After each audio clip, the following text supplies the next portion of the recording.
Yeah, so I saw a video on social media, and I thought it was really funny because it was a video of this guy. He's driving a Mark IV Supra, and he's just driving on the highway. And in the video, it's showing off his anti-lag system, and he's just going down, and he hits his anti-lag. That's the Cletus video? Not the Cletus video. Not the Cletus one. It's just a different one. This guy from a POV vision, he's just driving his Supra, and he hits a anti-lag, and it sounds great, and he just kind of goes. You could tell that how good that system is in terms of just instant boost. And then when I was looking through some of the comments and stuff like that, I thought it was really funny that so many people were like, "Oh, this guy's living the dream," or like, this is exactly what I would want to do. Living the dream. That's what comments said. But is it for the Supra or for? Well, I guess just the whole ensemble. And I thought it was really funny because when you see that video of that dude doing the anti-lag, I just think it's funny that like people were kind of glorifying that, and it seemed like people were really for it. Look, I think it's a functionality thing. I mean, like, what gives you the performance over? You don't get any anti-lag properties out of a Burble Tune? Well, that all depends on how exactly they're doing it and how far they're retarding, the ignition timing, depending on what they're trying to do with the fuel. The deal is that like I used anti-lag way back in the day, drag racing, right? And they're combinations. Look, you have two-step rev limiters, you have Burble Tunes, you have anti-lag. The difference between some of these things, they're all operating on a similar premise, which is that you're cutting either fuel or ignition to be able to create some sort of effect here, right? Right. Where it starts to get different is the actual functional use, right? So like an anti-lag, those are greatly effective in being able to spool a turbo. So if you're in a turbo application, and you're using, especially the larger you go, like we used to have these pretty large turbos on the car, right? Yeah. So if you were running like a GT35R with like an 82 hot side, or even larger for some of these guys that had something that was better than more than a 4-cylinder or whatever it may be,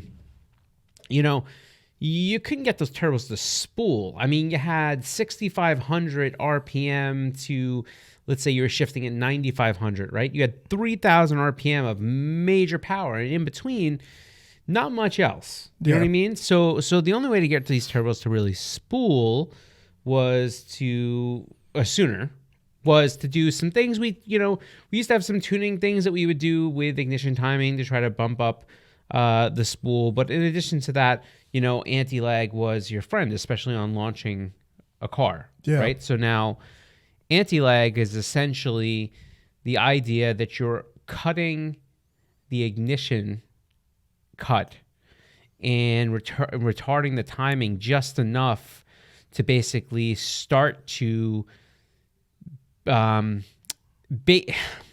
essentially start to build boost. Now, the reason it's building boost is because what you're essentially doing is you're cutting the ignition timing where it would combust the fuel on that stroke, and you're essentially allowing this raw fuel to combust in the exhaust, right? So what's happening is it's essentially building up all this heat and this pressure from that, exploding fuel, which is then helping to spool the turbo. Right. Okay. So I think from a functional standpoint, but even with that, we were very careful about not to use that any more than we had to. Right. Because it's destructive, and it's really bad on turbos and exhaust systems and manifolds and stuff like that. Well, the same premise of a Burble Tune would be the same thing of putting raw fuel into the exhaust system, is it not? So I think that, you've heard me mention, I think I hate Burble Tunes. Yeah. Now, it's not the sound. I think it's I have a problem with it because I think it's like, like the look at me of tunes, right? Like, every time you get off I mean, like, do you want to hear it every single time? And then there's the other thing, which is it almost robs it from the cars that naturally have a little bit of from the factory. Yep. Where you're like, oh, that's dope. Yep. Right?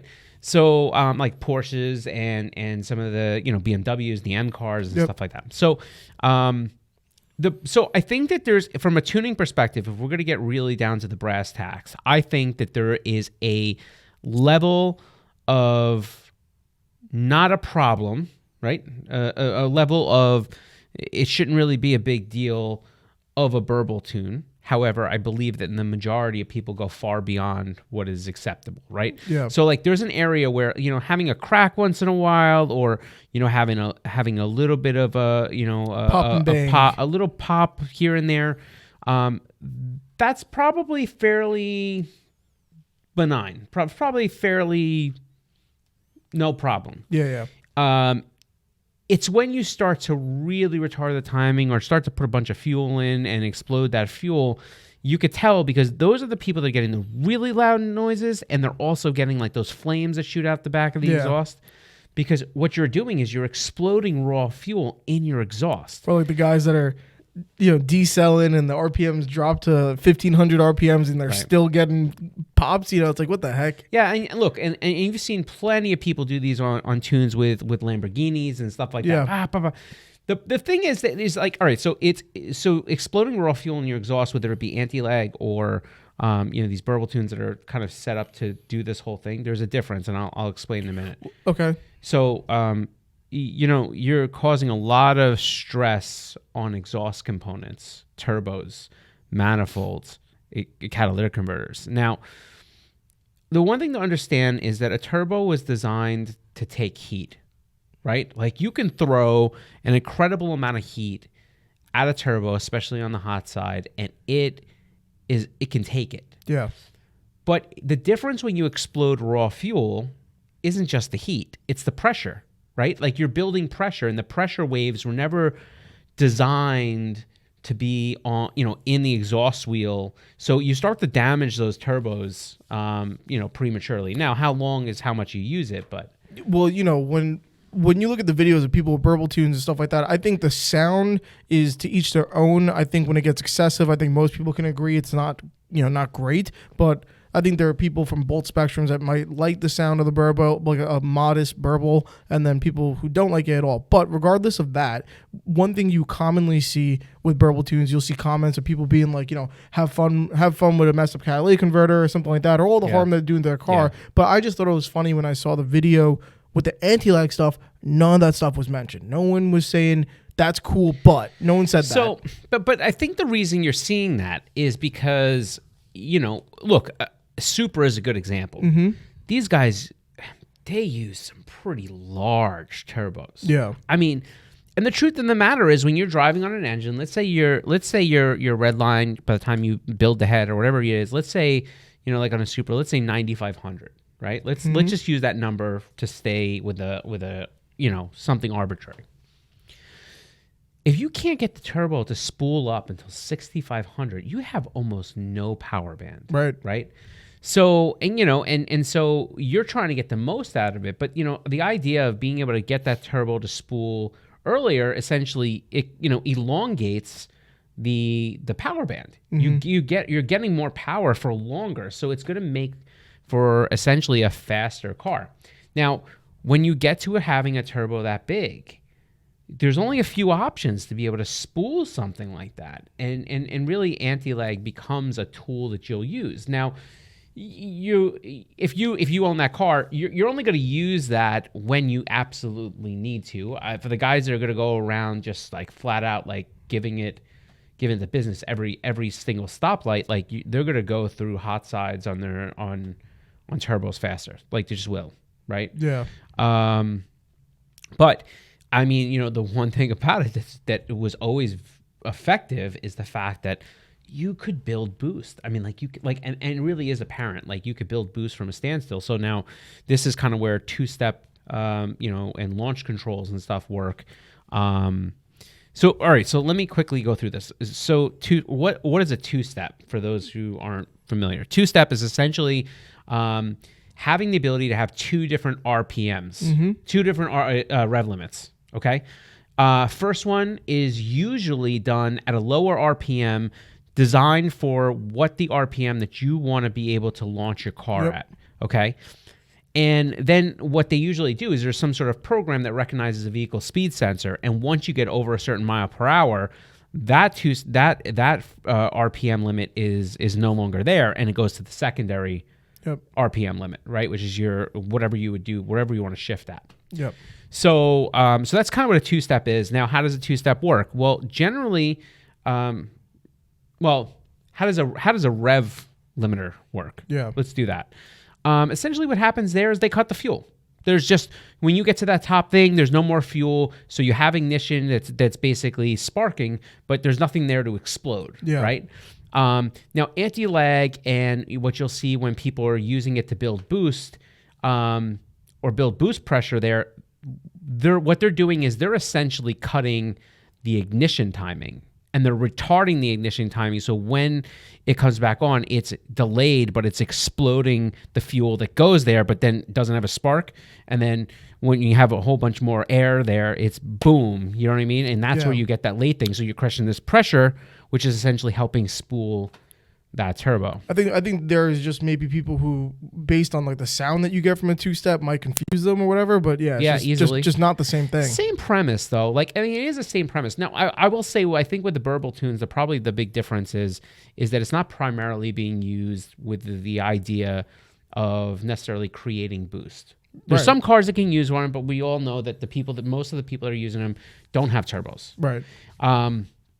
So the question is, how do you get that to happen? Obviously, they're retarding or cutting the timing, allowing a certain amount of fuel to explode, kind of in the exhaust. So now that's where you start to see things being, for that sound.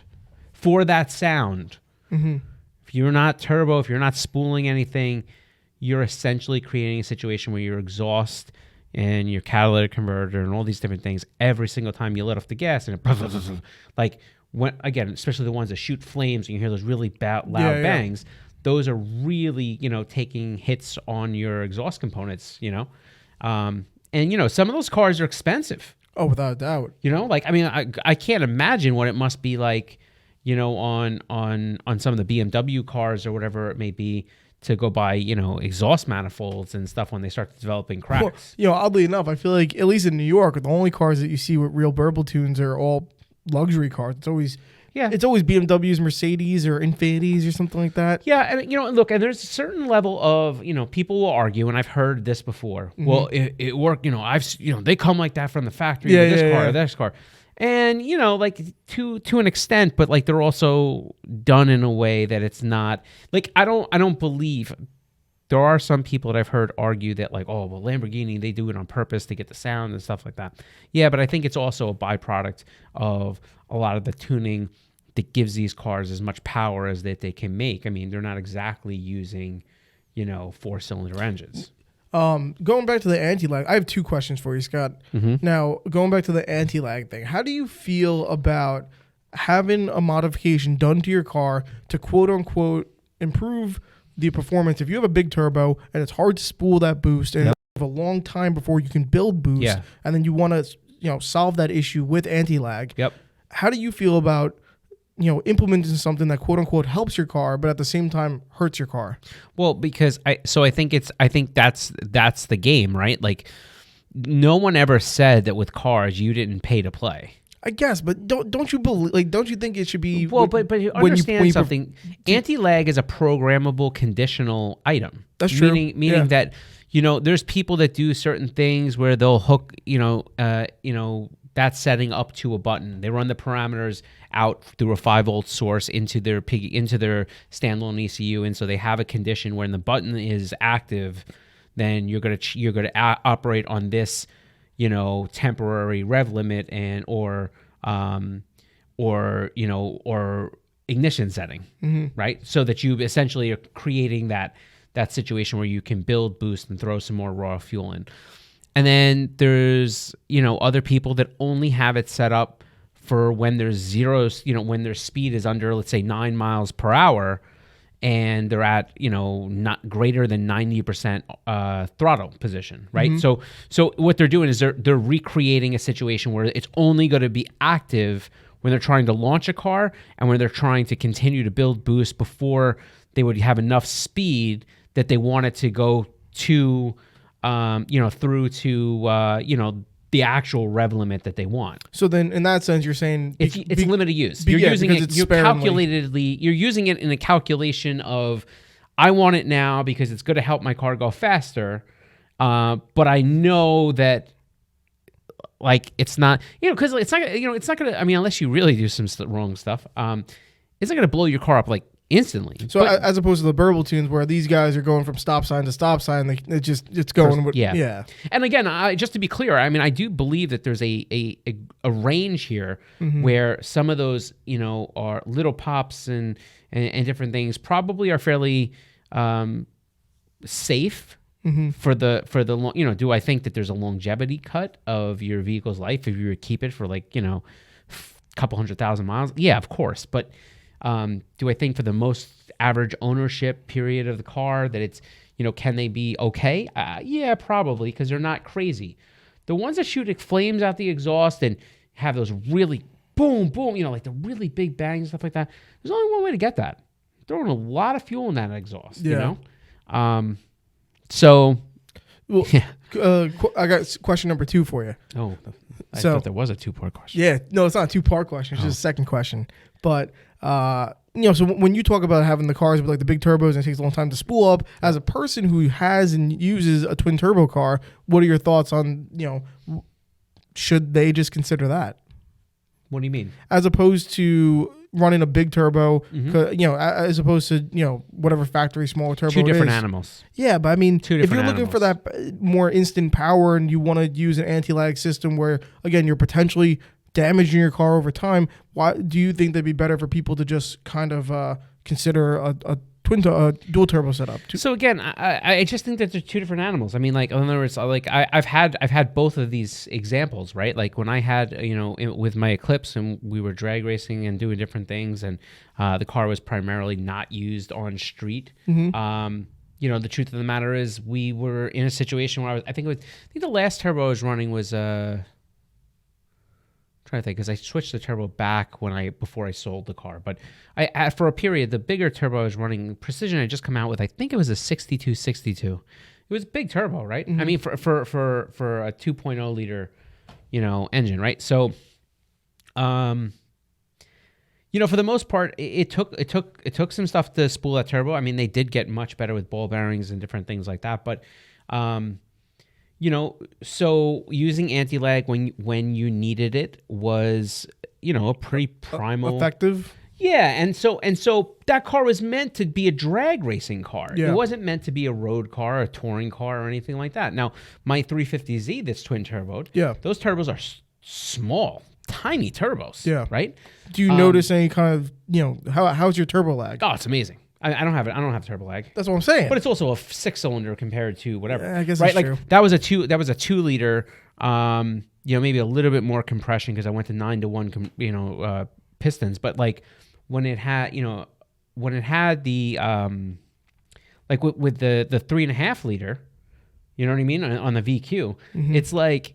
Those little turbos, they're pretty instantaneous. The power is extremely linear, but that car is only intended to be a road car, a driving car. You want that boost. I'm not going to rev the thing out to 9,500 RPM. You know what I mean? Like, so it's just a different use car. And I think that, Supras are one of the ones that kind of fall into that realm. Supras, GTRs, stuff like that. When they go singles, right? When they remove your sequential systems or whatever it may be, they're basically saying, hey, I want a simpler system. I want it to be really, kind of directed based off of the power band I want. But you are essentially building a car around a usable RPM, around a usable power band. Right. So whether that means you have to put the right cams in the car. You have to set the right timing for the car. You need to have the right tune for the car. And a lot of times, especially when you were using cams, you may have used the adjustable cam gears in the car, and you're using the right turbo for the car. And these were all things that you did. And then there was other little tricks that we would do to spool things. I mean, guys use, small shots of nitrous. Other guys, have, different things like, again, anti-lag, different things like that. So it really comes down to the fact that they're just 2 different animals. Yeah. Right. And And the idea of a sequential, we always watch people play with that stuff. People saying, oh, you know what? I'll use a supercharger down low and then I'll use a turbocharger. You ever see that? The car, people try to use a supercharger and then a turbo. Yep. Complicated ass systems. And then at some point, one ends up being the restriction on the other, right? Oof. So it's like, it's a little weird. And then, sequential turbos, I think the idea of them was incredibly cool, but the idea of a sequential turbo system essentially was to create an extended power band with kind of a similar power, right? You'd have a turbo that was smaller, spool up much faster, so you had that boost pressure down low, but it ran out of efficiency, before it ever got close. And then then the second one second turbo had already been it's a little bit larger. It's been spooled up by the first turbo and the power that you're making on the engine, because it's, again, exhaust gas driven. What do you call that, sequential? Sequential. I always thought two different size turbos were dual turbo setups. I mean, dual means two, so I guess that means. But sequential meaning that when you look at a lot of those cars, one than the other. Yeah, exactly. They weren't necessarily like, people say like twin turbos. Like my car has twin turbos. Mean same size. Same size, operating same turbo.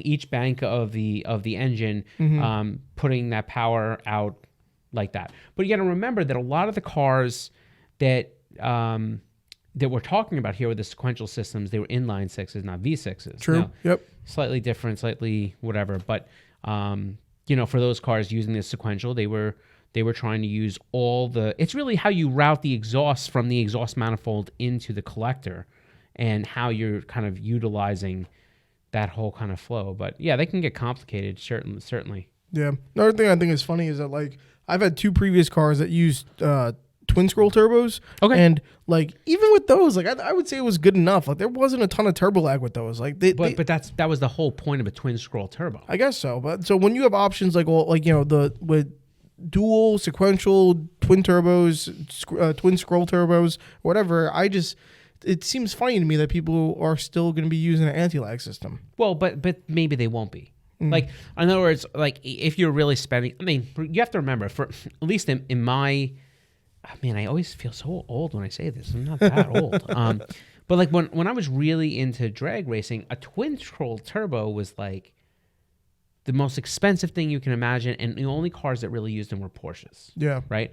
And the idea there, and same thing if people are looking for twin scroll variable vane turbos, like the idea is that they have vanes that can adjust, so you're able to adjust the hot side of the turbo to essentially allow the exhaust gas to flow in a different way through the turbo, so you can spool quicker, and then eventually it changes its efficiency. You're creating one turbo that can do the job of essentially what a sequential system would do, without having that kind of lag.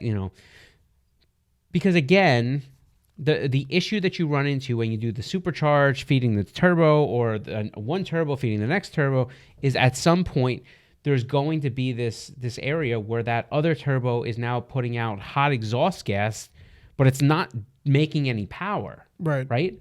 And that's the one thing that you always kind of get into those issues with, where you start to experience detonation. That's the whole premise behind trying to make sure that you're running turbos in efficiency and stuff like that. At some point, turbos it doesn't matter how much pressure you're making, it's not going to make any power. It's out of gas. It's out of oomph. You know what I mean? Yeah. So you're trying to find a turbo that can flow the right CFM and the right range. There is such a thing as over turboing a car. There is such thing as over camming a car. There is such thing as over porting a car. All these things, all these parts, they have to work in harmony together. They have to be. So when the biggest mistake that people make all the time when they build race cars, when they build cars, is that they buy parts because they think they should buy parts. They buy parts because they think that they're bigger. They buy parts because they think that they're better. And then they put them on the car, and they don't really ever go fast. Yeah. And a lot of that just has to do with the fact that they got a lot of dollars in parts, but they don't have a lot of parts that are working together, and they're not setting up those systems in a way where they're all thriving and working off of each other. And that's a major, major thing that it takes a long time to really understand. So, essentially just a lack of effectiveness of, you know, 100%. what they put together. 100%. And that's always been the biggest thing. Like I could tell you, like, almost every single time that, you know, barring the car had some mechanical issue, every single time we saw a car that had all the parts in the world and then couldn't run faster than a 12-second run, it was always because it just there were a lot of parts, but like not everything was like dialed and different things, and they just couldn't put it together, you know. I mean, bad driving would certainly do that as well. I know all about it. I spent plenty of time doing that bad driving. But yeah, so I mean, I just think when, you know, when you build cars, I think that there's a function, and then there's a style point, right? Yeah. To me, and I think this is why I get culture. Well, to me, I think this is why I get a little negative. Yeah. When we start to get into things that I think are like superficial. Yeah. Because I feel like, you know what, the being able to listen, I always thought it was really cool when you saw those guys that maybe went to the drag strip and the car, you knew the car made like 420 horsepower and it would run a ridiculous time. Yeah. You know, deep in the tens with 400 something horsepower. Like, that's crazy, right? Yeah. But the car was light. It was fast. They got everything working together. It didn't have these huge turbos. They knew it, they had everything dialed perfectly. Mm-hmm. And there really was something to that, because you knew that those guys were the guys that, as they increased their setups, would just go faster and faster and faster. Mm-hmm. Now, go the other way to the guys that put all the parts in the car, put everything they had in the car. And then at the end of the day, they just could never click off at a fast time. You know, it was always, you know, I mean, and then you had guys like me who weren't amazing with driving because I didn't get enough seat time. But I had a car that made a lot of mile per hour. It just never, I just never got a really fast quarter time, right? Like my driving wasn't there. The car, you know, I'd have issues getting locked out of certain gears, and then I'd have to go back and, you know, fix things and stuff. But man, my car was fast. It, you know, it had a great mile per hour. So the car was a rocket ship when it was in gear going down the track. But so I don't know. Listen, I think that's the difference. You got functionality versus style points. There's no style points at the drag strip.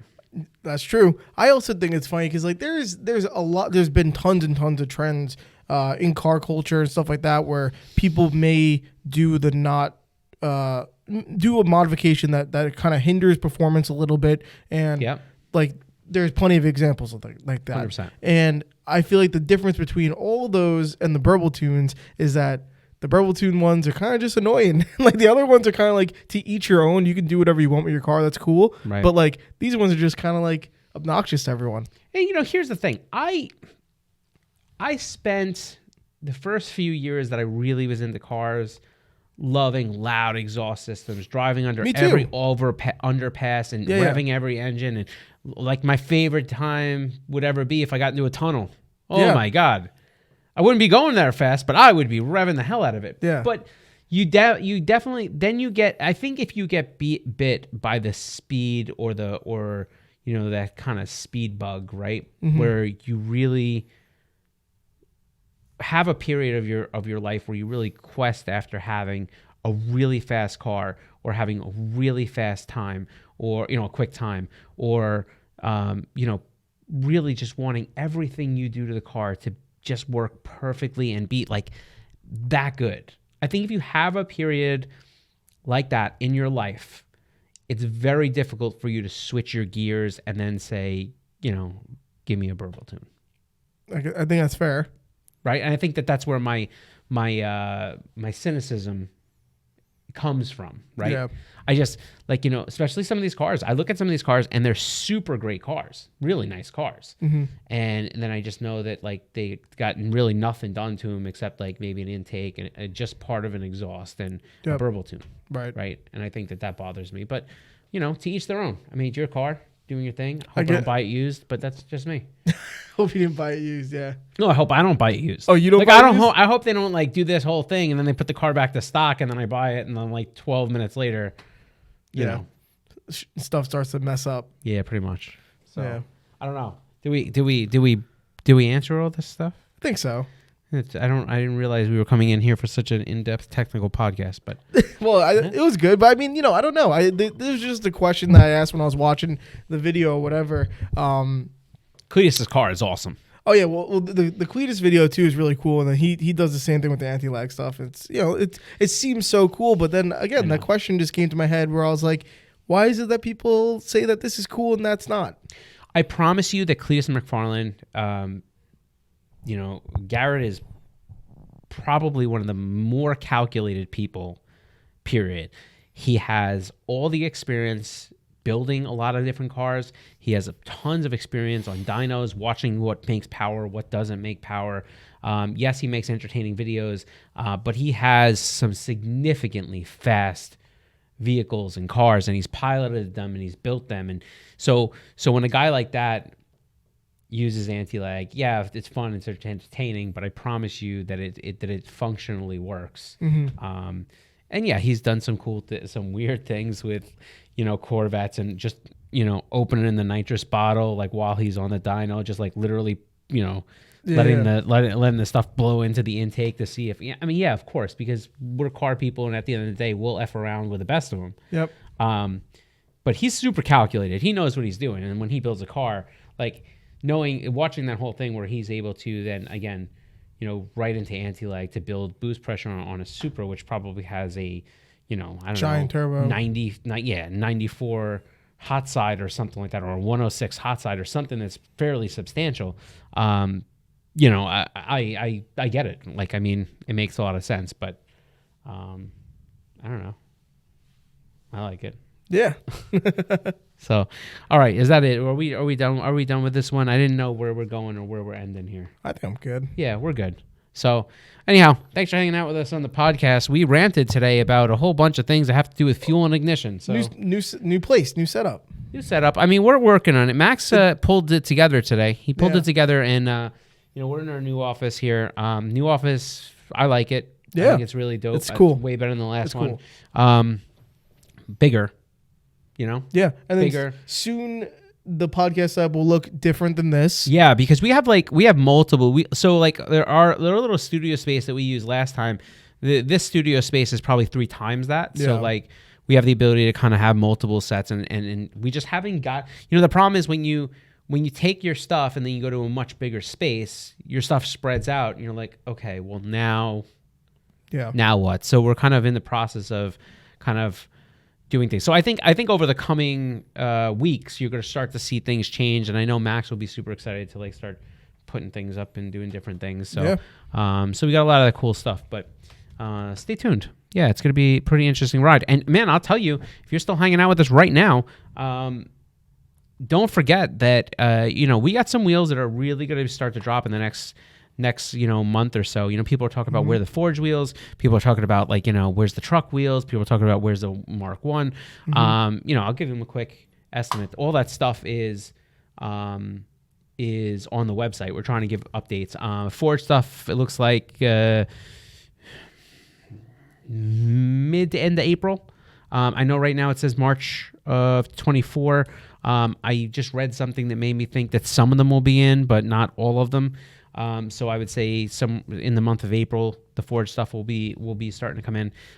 In addition to that, truck stuff will be here at the end of March, which is really cool. So that's really interesting. And the Mark 1 should be here right in middle of April. So yeah, we're moving on things. It's fun. I can't wait till these wheels get here. I think they're gonna be really exciting, and all the accessories and stuff will follow shortly behind that. So that's your Koenig update. Cool. Yeah. So that's it. Thanks for hanging out with us, and we will catch you on the next one. Peace out.